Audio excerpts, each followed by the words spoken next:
Marcus wiped the sweat from his forehead as he closed the auto repair shop for the night. The small town of Millbrook wasn't exactly a bustling metropolis, but his garage kept him busy enough to pay the bills. As he walked toward his modest house behind the shop, he heard a familiar sound that always made him stop, meowing, soft, desperate meowing coming from the alley beside his building. Marcus had always been a sucker for strays. Ever since he was a kid, he couldn't walk past a hungry animal without helping. His neighbors thought he was crazy, feeding every cat that wandered into town, but Marcus didn't care.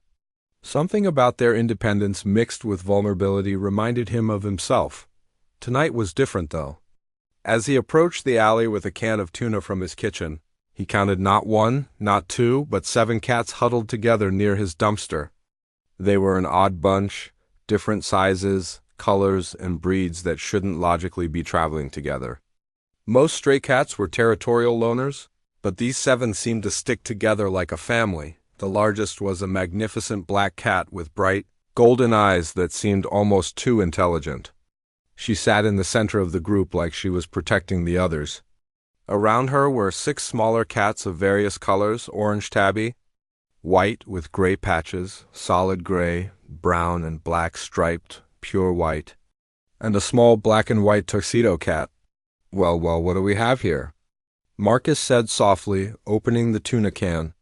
The cats perked up immediately, but instead of rushing forward like most hungry strays would, they waited. The black cat with golden eyes looked directly at Marcus, almost like she was studying him. Deciding if he could be trusted, after a long moment, she gave a small meow. And only then did the other cats approach the food Marcus had placed on the ground. They ate politely, taking turns, never fighting over the portions. Marcus had never seen strays behave so civilized. Over the next few weeks, the 7 cats became regular visitors. Marcus found himself buying more cat food than he'd ever bought in his life. Every evening they'd appear in the alley, always together, always with the black cat leading them. During the day they seemed to vanish completely, which struck Marcus as odd since most strays hung around food sources. What really puzzled him was how clean they always looked. Stray cats were usually dirty, matted, showing signs of rough living. These cats looked like they were being groomed regularly. Their coats were shiny, their eyes bright and alert. The black cat especially seemed almost regal in her bearing. One particularly cold October evening, Marcus made a decision that would change everything. A harsh storm was rolling in with freezing rain and high winds. As he watched the 7 cats huddled together for warmth, he couldn't stand it anymore. "Come on," he said, opening his back door wide. "You can't stay out in this weather." The cats looked at each other, then at their apparent leader. The black cat studied Marcus for a long moment with those startling golden eyes. Then she stood gracefully and walked past him into the house. The others followed her lead. Marcus set up a corner of his living room with blankets and multiple food and water bowls. The cats settled in like they belonged there, with the black cat claiming the spot closest to the fireplace. As Marcus watched them groom themselves and settle down for the night, he noticed something that made him do a double take. The black cat's golden eyes reflected the firelight in a way that seemed almost otherworldly. For just a moment, they looked less like cat eyes and more like something ancient and powerful. Marcus blinked and shook his head. He'd been working too many long hours lately. That night, Marcus woke to the strangest sound he'd ever heard. It was like singing, but not quite human. The melody was hauntingly beautiful, filled with longing and sadness that seemed to touch something deep in his chest.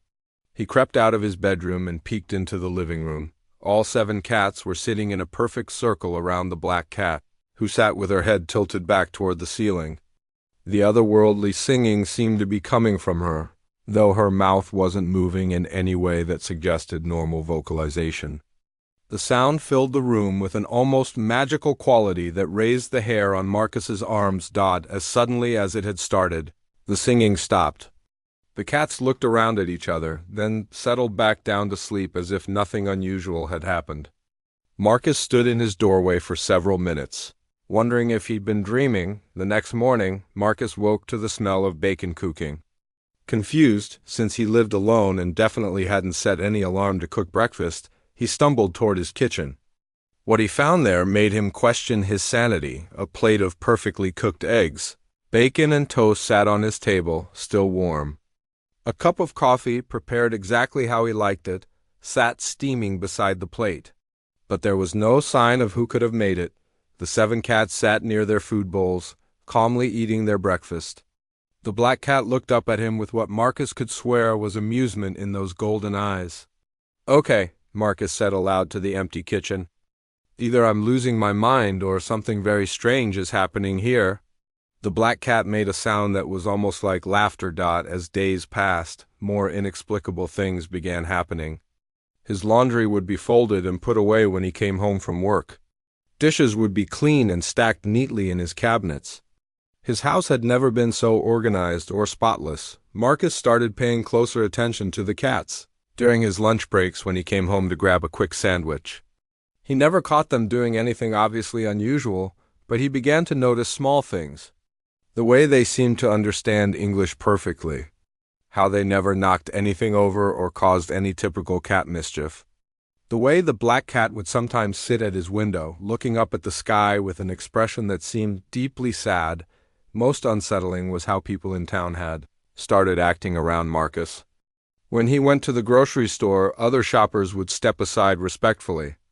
The usually grumpy clerk at the hardware store had started calling him sir and refusing to let him pay for small items. Even the town's mayor had nodded politely when they passed on the street, something that had never happened in the 5 years Marcus had lived in Milbrok. It was as if the presence of these 7 cats had somehow elevated Marcus's status in ways he didn't understand, but the biggest mystery remained the black cat with the golden eyes, who watched everything with an intelligence that seemed far too advanced for any normal animal. 3 weeks after the cats had moved into his home, Marcus discovered he could understand them. Not their meowing, something much deeper than that. It started as a whisper in the back of his mind during breakfast, when the orange tabby knocked his water bowl over. "Clumsy fool," came a distinctly female voice that seemed to speak directly into Marcus's thoughts. "The protector will not be pleased with such carelessness." Marcus dropped his coffee mug, which shattered on the kitchen floor. All 7 cats turned to look at him with expressions that seemed far too knowing for ordinary animals. Did I just hear one of you talk?" Marcus asked aloud, feeling ridiculous. The black cat, apparently called the protector by the others, padded over and sat directly in front of him. When she looked up with those golden eyes, Marcus heard her voice clearly in his mind, rich and melodic with an accent he couldn't place. "You were bound to notice eventually. Marcus-chun, we have been careless in our gratitude."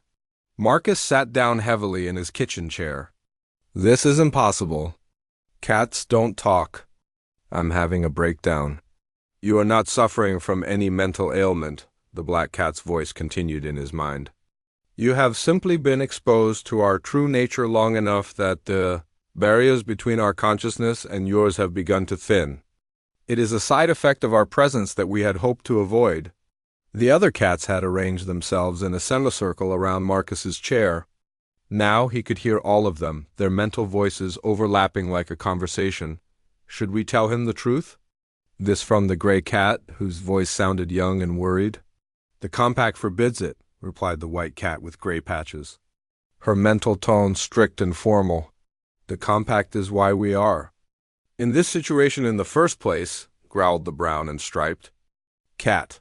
"Enough," the black cat's voice cut through the chatter with unmistakable authority. The other cats immediately fell silent. "The human has shown us nothing but kindness. He deserves honesty, at least partially."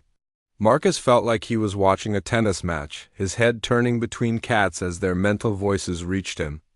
"Would someone please explain what's happening to me?"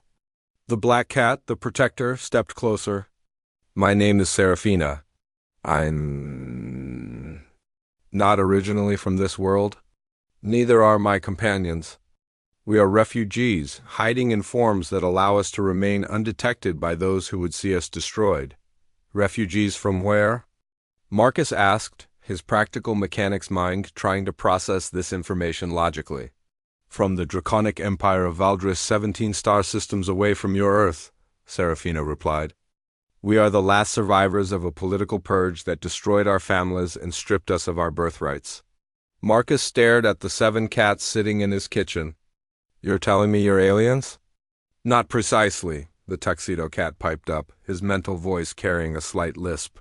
We are dragons. Or rather, we were dragons before we were forced to take these diminished forms to escape execution. The word dragons hit Marcus like a physical blow. He looked more carefully at Serafina, trying to see past the cat exterior. Those golden eyes suddenly made more sense.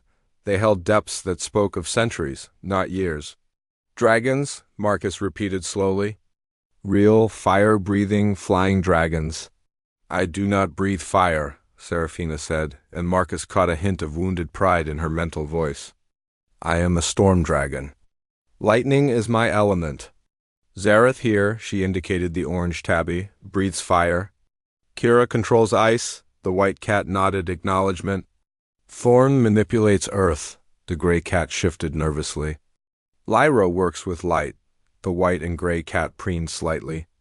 Nyx commands shadows, the brown-striped cat seemed to meld slightly with the shadows under the table. And little Pip here controls plant growth.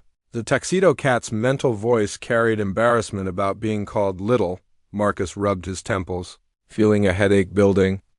Okay, let's say I believe you. Why are you hiding as house cats? And why in my house specifically?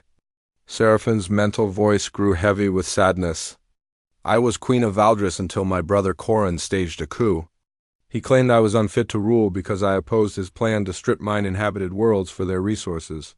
The Draconic Council supported him, declaring me and my most loyal supporters traitors to be executed on sight. We barely escaped with our lives, added Zareth. Serafina used the last of her royal magic to transport us across the galaxy. But the spell required us to take forms that would be completely unthreatening to any potential hunters. House cats, Marcus said. Understanding dawning. Your people see cats as harmless pets? Lyra explained. No one would suspect us of being anything more dangerous than occasional furniture scratchers. Nyx's mental voice carried bitter amusement. The irony is that we, who once commanded armies and ruled over systems, now depend entirely on the kindness of a single human for our survival. Marcus looked around at the 7 former dragons sitting in his kitchen. And you chose my house because? We did not choose, Serafina admitted. When we arrived on Earth, we were weak, disoriented, and had no knowledge of your world. We simply wandered until we found someone who showed us kindness. You were the first person to feed us without expecting anything in return. The first person to see us as individuals rather than just animals, Thorn added quietly. Marcus felt a strange warmth in his chest. These weren't just stray cats he'd been feeding, they were actual royalty from another world, and he'd been treating them with basic human decency. So what happens now? Marcus asked. Are you stuck like this forever? Seraphine's golden eyes met his. We had hoped to remain hidden until we could find a way to contact the resistance movement on Valdris. There are still dragons loyal to the old ways who oppose Corin's tyrannical rule.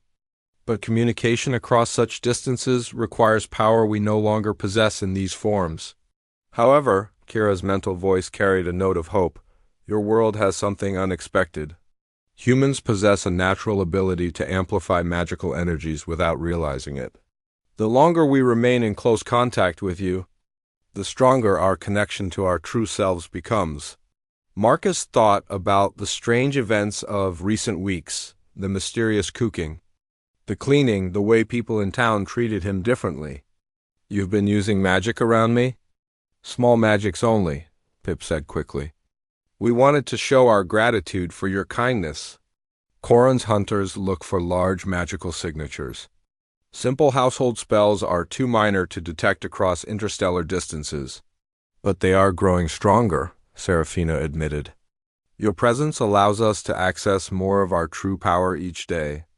Eventually, we may recover enough to attempt contact with our allies. Marcus stood up and walked to his kitchen window, looking out at the ordinary street where he'd lived for 5 years. Everything looked the same, but his world had just become infinitely larger and more dangerous. "These hunters," he said without turning around. "What happens if they find you?" The mental silence that followed was answer enough. Finally, Serafina spoke. "They will kill us. And they will likely kill anyone who helped us to prevent word of our survival from spreading." Marcus turned back to face the 7 cats. 7 dragons. 7 refugees from another world who had trusted him with their lives without him even knowing it. "Then we'll just have to make sure they don't find you," Marcus said simply. Marcus's decision to help hide the dragons completely changed his daily routine. What had started as feeding stray cats became a crash course in intergalactic politics and magical security. Over the following days, Serafina taught him about the Draconic Empire, the resistance movement, and most importantly, how to recognize signs of hunter activity. "Corin's hunters are not dragons," Serafina explained one evening as they sat in Marcus's living room. She had taken to perching on the back of his favorite armchair while she spoke, her golden eyes reflecting the television light. "They are shadowkin creatures that exist partially outside normal reality. They can take any form, but they cannot perfectly mimic life energy. Animals become agitated in their presence. Electronics malfunction. Temperatures drop unexpectedly." Marcus made mental notes as he watched the news, something he'd started doing religiously since learning about his houseguest's true nature. "How will I know if they're getting close?" "We will know first," Zareth said from his spot on the couch. "Our magical senses are stronger than human intuition, even in these forms. But Marcus, there is something you must understand. If hunters do find us, you must not try to protect us." "Like hell," Marcus said immediately. The firmness in his voice surprised even him. He'd always considered himself a pretty average guy, not particularly brave or heroic. But the thought of these refugees being captured and killed while under his roof triggered something protective he hadn't known he possessed. "Marcus." Seraphine's mental voice carried a mixture of gratitude and concern. "You do not understand what you would be facing. A single Shadowkin hunter could destroy your entire town without effort. They exist only to kill, and they have been perfecting their craft for millennia." "Then we'll have to be smarter than them," Marcus replied. "You said my presence makes your magic stronger, right? How much stronger?" The dragons exchanged glances. Kira spoke up hesitantly. "Each day we regain small portions of our abilities. Yesterday I was able to frost over your entire refrigerator when the cooling unit malfunctioned. Thorn reinforced the foundation of your house when we detected some settling in the basement supports. I have been able to generate small electrical charges," Serafina added. "Not enough to be dangerous, but sufficient to power your coffee maker when the power went out during last week's storm. And I've been encouraging the growth of the plants around your property," Pip said proudly. "Your neighbors have commented on how unusually lush your yard has become." Marcus looked around at his house with new eyes. Without realizing it, he'd been living in a fortress protected by former dragon royalty. "What about communication? You mentioned needing to contact the resistance." Seraphine's expression grew troubled. "That requires the most power of all. Interstellar communication magic demands enormous energy reserves. Even at our full strength, reaching across 17 star systems would be challenging. In these diminished forms, ... she trailed off. "But not impossible?" Marcus pressed. "Not impossible," Lyra said slowly. "If we could find a way to amplify our combined magical output, we might be able to send a brief message. The problem is that such a magical surge would be like lighting a beacon for any hunters in this part of the galaxy." Marcus was quiet for several minutes, thinking. His mechanical background had taught him that most problems had solutions. You just had to find the right tools and approach. "What if we didn't try to hide the magical surge?" he asked finally. "What if we used it as a trap?" The dragons stared at him. Nyx was the first to speak. "Explain." "You send your message to the resistance, which alerts any hunters to your location. But instead of trying to run or hide, we're ready for them. You said electronics malfunction around them, temperatures drop, animals get agitated. That gives us advance warning. And by then, your magic will be even stronger from the communication attempt. You're suggesting we make a stand, Thorn said, his mental voice carrying both admiration and concern. Here in your home. I'm suggesting we take control of the situation instead of just reacting to it, Marcus corrected. This is my territory. I know every inch of this property, every quirk of the building, every neighbor and their habits. That has to count for something. Seraphina studied him with those ancient golden eyes. Marcus, you still do not fully comprehend what you are suggesting. We would be asking you to risk not just your life but the lives of everyone in this town. And if we do nothing? Marcus challenged. How long before the hunters find you anyway? How long before some random event reveals your true nature? At least this way, we choose the time and place. The dragons fell silent, communicating among themselves in ways Marcus couldn't quite hear. He could sense the rapid exchange of thoughts, emotions, and memories passing between them. Finally, Seraphina spoke aloud. There is wisdom in what you suggest. But there are preparations we would need to make. Safeguards for the innocent people of this town. And we would need to strengthen our magical reserves as much as possible before attempting the communication. How long would that take? Perhaps 2 weeks if we push ourselves and if your amplifying effect continues to grow stronger. Marcus nodded. Then that's what we'll do. But I have some conditions. The dragons looked surprised. Zareth's mental voice carried amusement. The human wishes to negotiate with dragons. This should be interesting. First, Marcus said, ignoring the comment, you teach me everything I need to know about fighting Shadowkin. If I'm going to help defend you, I need to understand what we're up against. Agreed, Seraphina said immediately. Second, we prepare escape routes and safe houses for the townspeople, just in case things go wrong. Also agreed.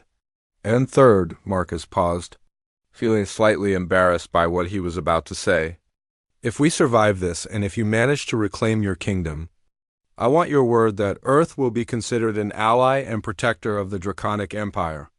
The silence that followed was profound. Pip was the first to break it, his mental voice filled with wonder. He's thinking like a diplomat.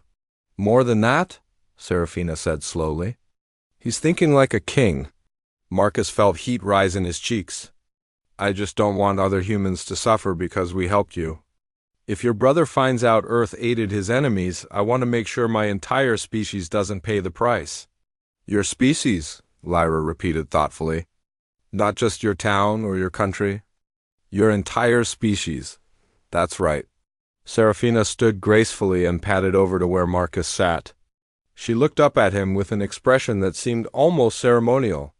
Marcus Chun of Earth, I, Seraphina, rightful queen of Valdris, give you my solemn oath that if we reclaim our throne, Earth and all its peoples will be granted the highest protection and alliance status within the Draconic Empire. Your world will want for nothing, and your people will be considered our honored friends for all time. The other dragons joined in, their mental voices creating a harmony that seemed to resonate in the very air around them. We swear it by our true names and the fire of our ancestors. Marcus felt something shift in the room, as if the words themselves had weight and power beyond mere promises. He realized he had just negotiated humanity's first interstellar alliance treaty in his living room with 7 cats. All right then, he said, trying to keep his voice steady. Let's get to work. The next 2 weeks transformed Marcus from a simple mechanic into something resembling a military strategist. Every morning before opening his shop, he would spend an hour learning about Shadowkin tactics from Seraphina. Every evening, he helped the dragons practice combining their returning magical abilities. Shadowkin move like liquid darkness, Seraphina explained during one of their training sessions. They can phase through solid matter, but only for short periods. They are vulnerable to bright light, extreme heat, and interestingly iron, though we're not certain why. Marcus made notes in a journal he'd started keeping. What about their shape-shifting? How perfect is it? Nearly perfect visually, Zareth answered, but they cannot replicate scent, and they struggle with complex behaviors. A Shadowkin pretending to be human might look right. but would have difficulty with casual conversation or emotional responses. They also cannot touch blessed objects or anything created with genuine love, Kira added. Your human religious artifacts affect them strongly, as do handmade items crafted with care and affection. Marcus looked around his house with new appreciation. His grandmother's quilt draped over the couch, the wooden coffee table he'd built himself, the photo of his parents on the mantel, all potential weapons against interdimensional assassins. As the dragon's powers grew stronger, Marcus began to see glimpses of their true selves. When Seraphina was concentrating particularly hard, her golden eyes would flash with actual lightning. Zareth's purrs sometimes carried the rumble of distant fire.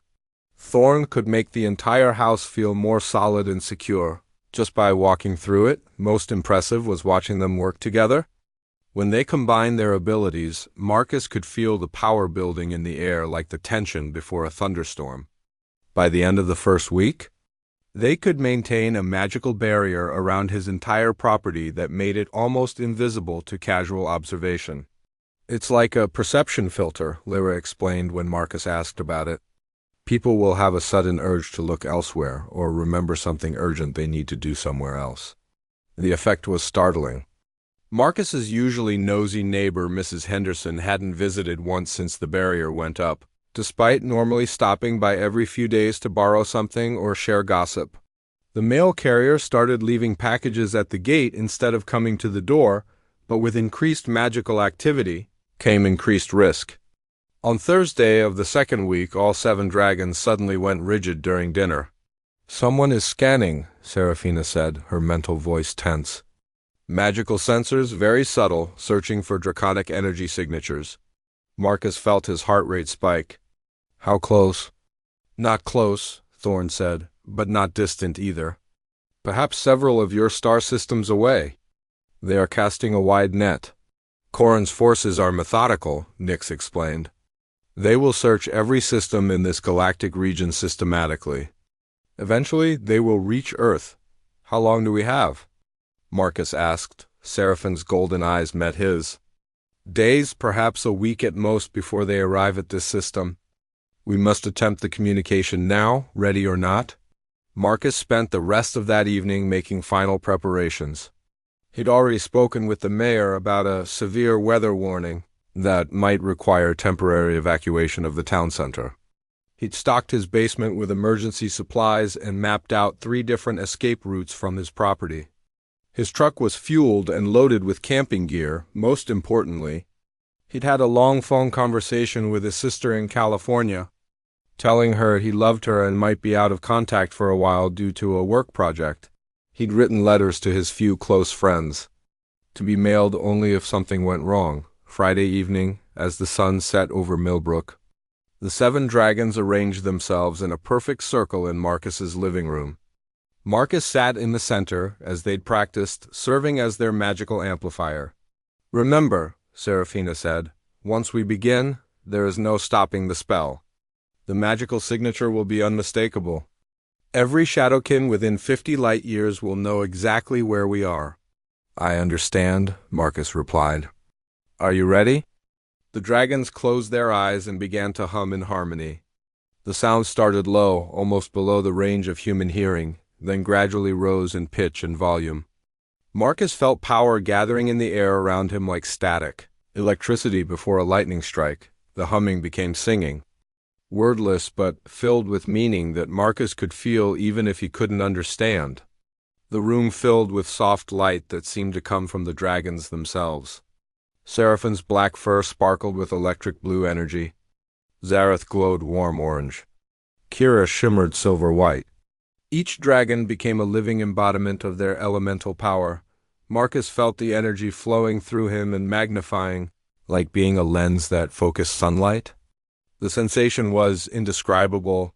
He could feel his consciousness touching something vast and ancient, connecting to currents of power that spanned the galaxy. The spell reached its crescendo, and suddenly Marcus could see beyond his living room.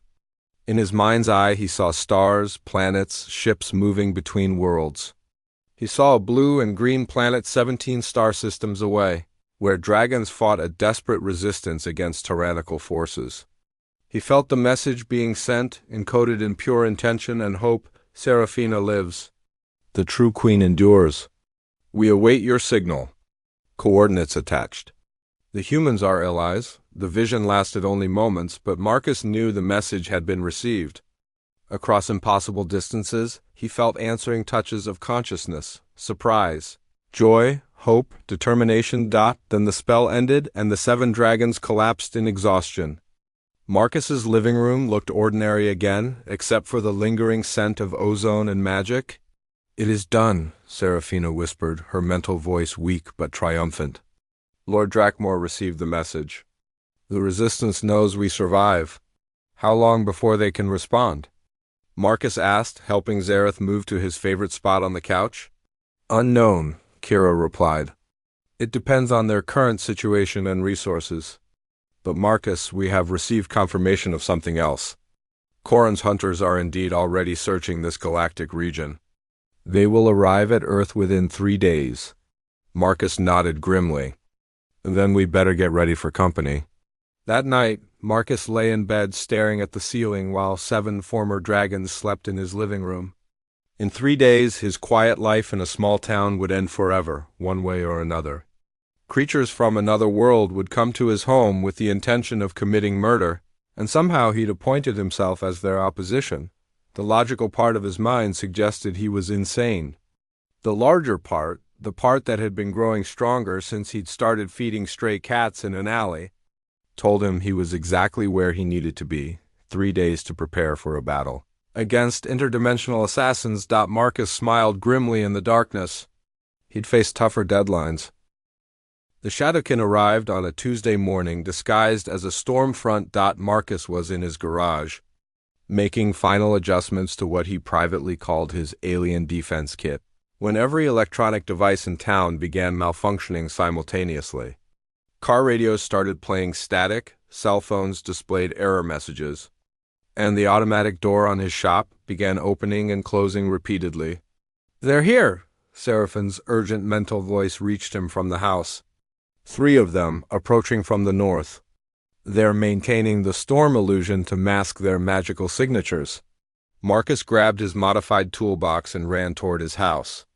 Over the past 3 days, he'd filled it with everything the dragons had told him might be effective against Shadowkin. A camping flashlight modified to produce intense UV light, iron railroad spikes from an abandoned train line, his grandmother's silver cross, a spray bottle filled with holy water from the local church, and various items he'd crafted himself with as much love and intention as possible. The most important addition was a small device Thorn had helped him create by combining Earth electronics with dragon magic, a detector that would glow when Shadowkin were nearby and point toward them like a compass. As Marcus burst through his back door, he could feel the temperature dropping rapidly. His breath began to mist, and frost started forming on the windows. All 7 dragons were in the living room, positioned defensively around the space. 2 are circling the property, Zareth reported, his mental voice tense. 1 is approaching the front door. They're testing our defenses, looking for weaknesses. Can they get through your barrier? Marcus asked, setting his toolbox on the coffee table and checking his detector. It was glowing bright red and pointing toward the front of the house. Not easily, Seraphina replied, but if they combine their power, yes. We need to act before they coordinate their attack. Marcus had spent the last 3 days studying Shadowkin tactics with the intensity of a doctoral student. The creatures were powerful, nearly immortal, and utterly relentless. But they had weaknesses, and more importantly, they had never faced determined resistance from humans before. Phase 1, Marcus said, moving to the front window. He could see a figure standing at his gate, tall, wearing a dark coat, perfectly human in appearance except for the fact that frost was spreading outward from where it stood.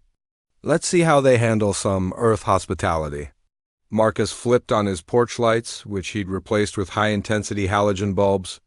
The effect was immediate and dramatic. The figure at the gate staggered backward, its perfect human disguise flickering like a broken television signal. For a moment, Marcus saw its true form, a writhing mass of living shadow with too many limbs and eyes like burning coals. Impressive, Nick said with approval. But now it knows we're aware of its presence.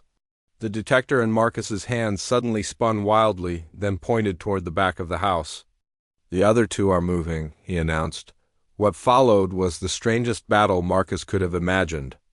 The Shadowkin attacked his house like a coordinated military unit, but Marcus and the dragons were ready for them. Every time a Shadowkin tried to phase through a wall, they encountered magical barriers reinforced with iron filings. When they attempted to break windows, they found each pane blessed by the local priest and etched with protective symbols. The dragons worked together, with precision that spoke of centuries of combat experience. Seraphina generated controlled lightning strikes that illuminated dark corners where Shadowkin tried to hide. Kira created walls of ice that forced the creatures into predictable paths. Thorn made the house itself fight back, causing floors to buckle under Shadowkin, feet and walls to shift and confuse their attempts at coordination. Marcus moved through his own house, like he was navigating a three-dimensional chess game, using his knowledge of every room and hiding spot to stay ahead of the attackers. When one Shadowkin cornered him in the kitchen, he sprayed it with holy water and drove it back with his grandmother's cross held high. When another tried to ambush him in the hallway, he blinded it with his modified flashlight and struck it with an iron railroad spike. But the real turning point came when Marcus realized the Shadowkin were making a critical error. They were treating him like a helpless human bystander. They keep trying to get around me to reach you, Marcus called out to the dragons during a brief lull in the fighting. They don't see me as a threat. Because you are human, Lyra replied, creating a burst of pure light that sent one Shadowkin scrambling away from the living room. To them, you are irrelevant. Then let's use that, Marcus said, grinning fiercely. He'd had an idea that was either brilliant or completely insane. Marcus grabbed a bag of flour from his kitchen and began moving through his house, sprinkling it in careful patterns while the dragons kept the Shadowkin occupied. The creatures paid no attention to him, focusing entirely on breaking through the magical defenses. Marcus, Seraphina called out urgently, what are you doing? Something they won't expect, Marcus replied, completing the last line of his flower pattern and moving to the center of his living room. Trust me. The pattern Marcus had created wasn't magical, it was purely mechanical. He'd used his knowledge of his own house's layout to create what was essentially a giant trap. The flower lines marked weak points in his floor that connected to the support beams he'd been modifying over the past 3 days. When I give the signal, Marcus called out, I need all of you to hit the floor with everything you've got. The 3 Shadowkin, growing frustrated with their inability to penetrate the magical defenses, finally decided to coordinate a massive assault. They began to merge together, becoming a single entity of pure darkness and malice that filled Marcus's front yard. Now!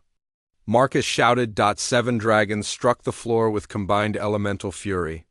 Lightning, fire, ice, earth, light, shadow, and growing vines all hit the modified support structure simultaneously. The carefully weakened floor gave way exactly as Marcus had calculated, and the entire living room dropped 4 feet into the basement below. The merged Shadowkin, expecting to phase through the floor, instead found itself trapped in a pit lined with iron mesh, holy symbols, and mirrors that Pip had been growing crystalline structures to support. Every surface reflected light, iron, and blessed objects back at it from all directions. Impossible, the Shadowkin spoke for the first time, its voice like grinding glass. Humans do not set traps for Shadowkin. Humans do not fight Shadowkin. This is not possible. You've never met humans before, have you? Marcus asked conversationally, standing at the edge of the pit with his UV flashlight trained on the creature. We're really good at adapting. The trapped Shadowkin writhed and struggled, but every movement brought it into contact with more iron or reflected light. It was weakening visibly. Your dragon pets will still die, it snarled. More of us will come. Corrin's reach is infinite. Maybe, Marcus agreed. But they'll have to go through Earth to get to them. And I think you're about to learn why that's a very bad idea. Seraphina padded up beside him, her golden eyes blazing with power that was clearly returning in full. Marcus Chun, she said aloud for the first time, her voice regal and commanding, you have just accomplished something no one in recorded history has ever done. You have defeated Shadowkin hunters in single combat. We did it together, Marcus corrected. No, Zareth said, joining them at the edge of the pit. This trap, this strategy, it was entirely human ingenuity. We provided power, but the intelligence behind this victory was yours alone. The Shadowkin in the pit was growing smaller and weaker as the iron and blessed objects drained its energy. Soon it would be too weak to maintain physical form and would be forced to retreat to its home dimension. This information will spread, the creature hissed weakly. Corrin will learn that humans can fight us. Your entire species will be marked for extinction. Marcus looked down at the fading Shadowkin with a smile that held no warmth whatsoever. Bring it on. Word of the Shadowkin defeat spread across the galaxy faster than Marcus had imagined possible. Within hours of the battle, Seraphina was receiving magical communications from resistance cells throughout the Draconic Empire. The impossible had happened. A human had not only fought Shadowkin hunters, but had defeated them using nothing but cleverness, preparation, and sheer determination. The psychological impact cannot be overstated, Seraphina explained as they worked to repair Marcus's living room floor. With her powers returning, she could manipulate electricity to run power tools with precision that amazed Marcus. For centuries, Shadowkin have been considered invincible. Corrin's greatest weapon was the fear they inspired. You have just proven that weapon can be defeated. Marcus was installing new support beams, trying to make his house livable again while dealing with the surreal nature of his new reality. So what happens now? Now, Zareth said, his form beginning to shimmer with heat that suggested his true shape was much larger than his cat body. Lord Drakmor is mobilizing the entire resistance fleet. They will arrive at Earth within the week. The prospect of alien spaceships arriving in Earth's solar system should have terrified Marcus. Instead, he found himself feeling oddly excited. Will they be able to help you get your bodies back? More than that, Kira said, frost patterns dancing around her paws as she demonstrated her returning ice powers. With a secure base of operations and human allies, we can actually launch a counterattack against Corrin's forces. Marcus paused in his work. Human allies, plural? The 7 dragons exchanged glances. Pip spoke up nervously. Marcus, there is something we have not told you. The magical energy you helped us generate, combined with your victory over the Shadowkin, has been noticed. Noticed by who? By other humans, Lyra explained gently. Across your world, people with latent magical sensitivity have begun to awaken. The spell we cast to contact the resistance created ripples that activated dormant abilities in approximately 1% of your population. Marcus sat down heavily on a sawdust-covered couch cushion. You're telling me that millions of people on Earth just developed magical powers? Rudimentary ones, yes, Seraphina confirmed. And many of them are experiencing dreams, visions of dragons and space battles. They are being drawn to the cause of freedom, even though they do not yet understand why. As if summoned by their conversation, Marcus's doorbell rang. He looked through the peephole and saw a young woman in her 20s wearing a backpack and looking nervous. Mr. Chun? She called out. My name is Sarah Martinez. I drove here from Phoenix because I've been having dreams about dragons and... Well, this is going to sound crazy, but I can see magical energy now. And your house is literally glowing. Marcus opened the door.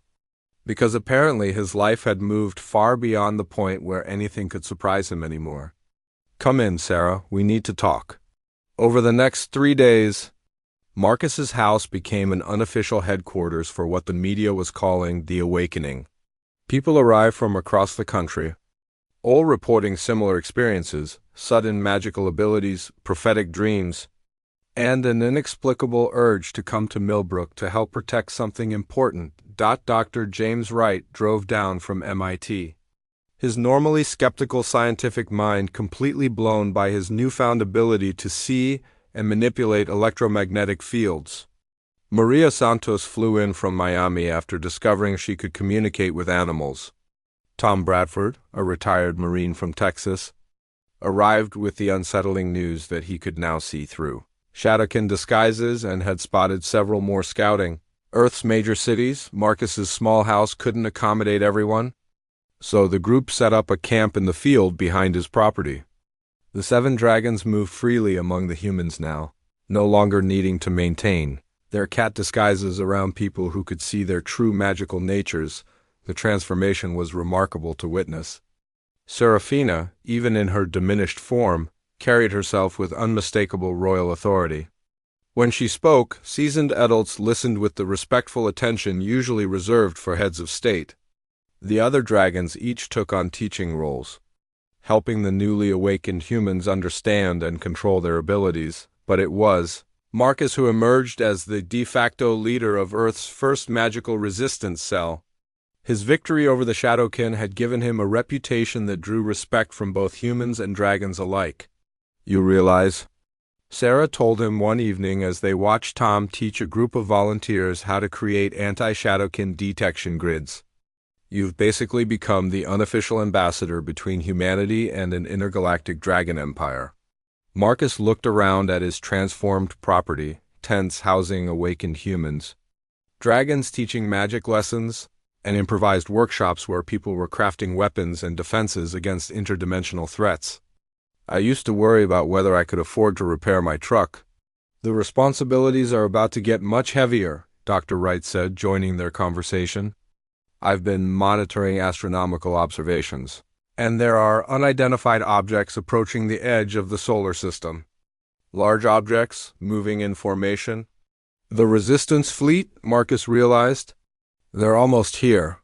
That night, as Marcus lay in his bed surrounded by the sounds of humanity's first magical army preparing for war, he received a private communication from Seraphina. "Marcus," her mental voice was formal, almost ceremonial, "there is something I must ask of you. When the fleet arrives, when we reveal ourselves to your world's governments, we will need a human spokesperson. Someone the other humans trust, who understands both our cause and your people's nature." Marcus was quiet for a long moment. "You want me to represent humanity in first contact with an alien civilization. I want you to help us forge an alliance that will free both our peoples from tyranny," Seraphina corrected. "Corin's ambitions extend beyond the Draconic Empire. His plans for strip mining inhabited worlds include Earth. Whether you help us or not, your planet will eventually face his forces. But if we work together, we can win," Marcus finished. "Not just survive, but actually win." "Yes, but Marcus, you must understand what you would be agreeing to. Once Earth openly allies with the Resistance, there will be no hiding. Corin will make your world a primary target. Every human will be at risk." Marcus thought about Sarah, driving across the country because of prophetic dreams, about Dr. Wright abandoning his comfortable academic life to learn combat magic, about Tom and his Marines already planning defensive strategies against enemies they'd never seen. "I think humanity is already at risk," Marcus said finally. "The only question is whether we face that risk as helpless victims or as partners in our own defense."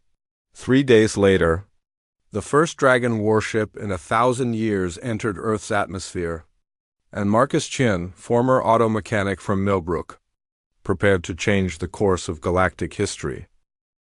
The dragon warship that descended through Earth's atmosphere was nothing like the science fiction movies had prepared Marcus for.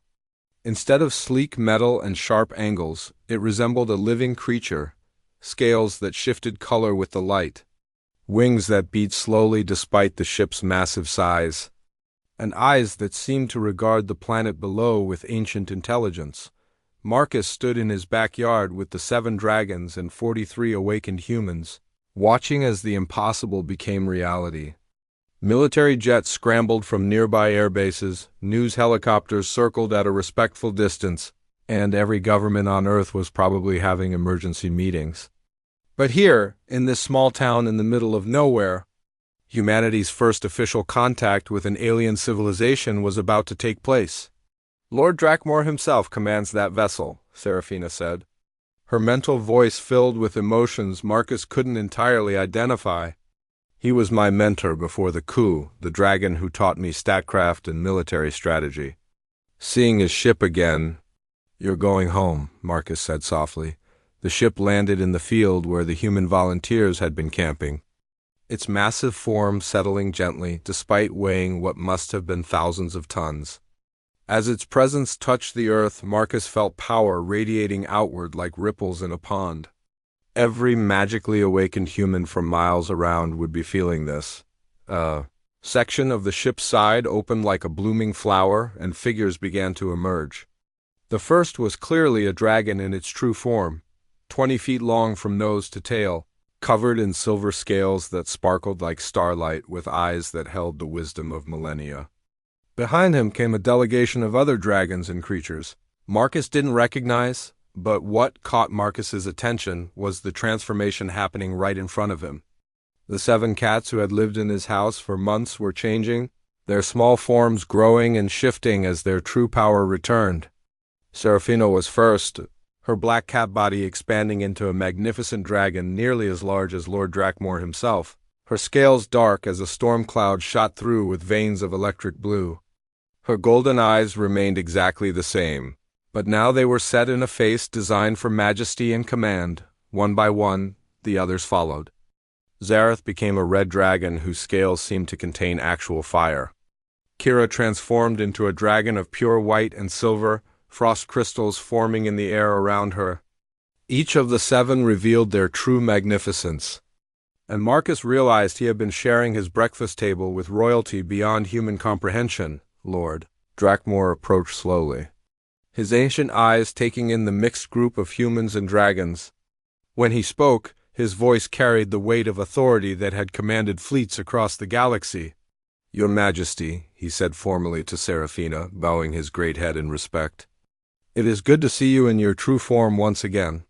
"Lord Drakmor," Serafina replied, her voice now carrying harmonics that seemed to resonate in Marcus's chest. "May I present Marcus Chen of Earth, the human who gave us sanctuary and helped us defeat Corrin's hunters?" The ancient dragon turned his attention to Marcus, who suddenly felt very small and very human. Those eyes had witnessed the rise and fall of civilizations, had seen the birth of stars. Marcus fought the urge to bow or hide, instead meeting that gaze directly. "Marcus Chun," Lord Drakmor said slowly, as if testing the name. "The human who trapped Shadowkin hunters and lived to tell about it. Who turned his home into a fortress and his neighbors into an army. Who negotiated humanity's first interstellar alliance while eating breakfast with dragons disguised as cats." "Something like that," Marcus replied. Managing to keep his voice steady, the dragon's expression shifted into what Marcus realized was amusement. "I have lived for 3,000 years. Marcus Chen. I have seen the rise and fall of empires, witnessed the birth of new species and the extinction of old ones. But I have never seen anything quite like what you have accomplished here." "I just fed some stray cats," Marcus said. "Everything else kind of happened naturally." "Exactly," Lord Drakmor said, and his tone carried approval that warmed Marcus from the inside out. "You saw creatures in need and helped them without question, without expectation of reward. You faced impossible odds to protect refugees who had nothing to offer you but their friendship. And when threatened with extinction, you chose to fight rather than surrender or flee. These are the qualities that built the greatest civilizations in galactic history." Over the following hours, more ships arrived. The Resistance fleet was smaller than Marcus had expected, perhaps 30 vessels in total, but each one was a work of art, clearly crafted by beings who valued beauty as much as function. Dragons emerged from every ship, along with other species Marcus didn't recognize, but who all carried themselves with the bearing of warriors and scholars.